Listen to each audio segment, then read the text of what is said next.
Pemirsa, Badan PBB untuk pengungsi Palestina mengatakan setidaknya ada 360.000 orang yang telah mengungsi dari Rafah. Sementara pasukan Israel masuk lebih dalam ke kota di wilayah selatan Gaza itu. Namun AS tidak meyakini bahwa Israel melakukan genosida ataupun melewati batas yang dinilai sebagai pelanggaran.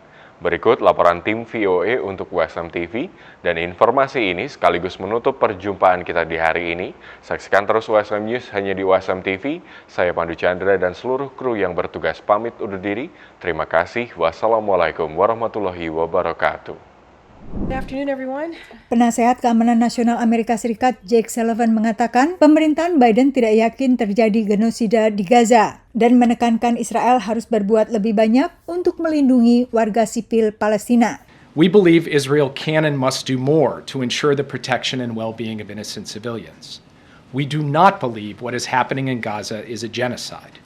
We have been firmly on record rejecting that proposition. The United States will continue to lead international efforts to surge humanitarian assistance throughout the Gaza Strip because innocent civilians should never go without food, water, medicine, shelter, sanitation, or other basic necessities. Sementara terkait serangan di Rafah dan seruan agar warga di wilayah itu mengungsi, Departemen Luar Negeri Amerika Serikat mengatakan hal itu bukan pelanggaran. Namun juru bicara Badan Dana Anak-anak PBB menekankan warga Palestina perlu mendapatkan tempat yang aman. And that is unacceptable. When we talk about having safety for people, it's not just safety from the bombardments that they need, it's also a safe place to go to, and the places where people are being told to move to are completely unsafe. Para pejabat Israel mengatakan mereka telah mengambil langkah-langkah untuk melindungi warga sipil, namun juga berencana untuk memperluas operasi di Rafah. Sementara itu, PBB mengutuk serangan Israel yang menewaskan 1 staf internasional dan menyerukan penyelidikan menyeluruh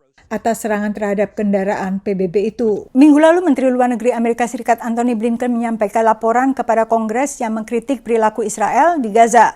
Laporan ini merupakan amanat Presiden Joe Biden melalui memo keamanan nasional pada bulan Februari untuk menilai apakah negara penerima bantuan militer termasuk Israel mengikuti hukum Amerika dan internasional ketika menggunakan senjata Amerika. Laporan tersebut menyimpulkan bahwa Amerika Serikat tidak memiliki cukup informasi untuk memverifikasi apakah senjata Amerika digunakan dalam aksi militer yang melanggar hukum, walaupun berbagai kelompok HAM memberikan masukan berdasarkan pengalaman mereka di lapangan. Reading the report, it looks like there have been some conclusions that there likely could have been some inconsistent use with international humanitarian law, but it doesn't look like they're actually going to change any practice. Sejumlah anggota Kongres telah mendorong pengawasan lebih ketat karena saat ini tidak ada mekanisme pemerintah untuk memantau penggunaan senjata Amerika. What we call end-use monitoring is an unfortunate misnomer that is basically just checking if a munition is in the hands of the designated end user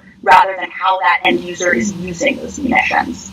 So it's for this reason that NSM-20 was very reliant on humanitarian and documentary organizations to submit credible allegations of abuses of U.S. weapons because the U.S. government does not have a statutory authority going to be regularly tracking. Awal pekan ini, pemerintahan Biden menghentikan pengiriman 3.500 bom berukuran besar ke Israel, kebijakan yang didukung oleh Partai Demokrat, namun mendapat kritik pedas partai oposisi.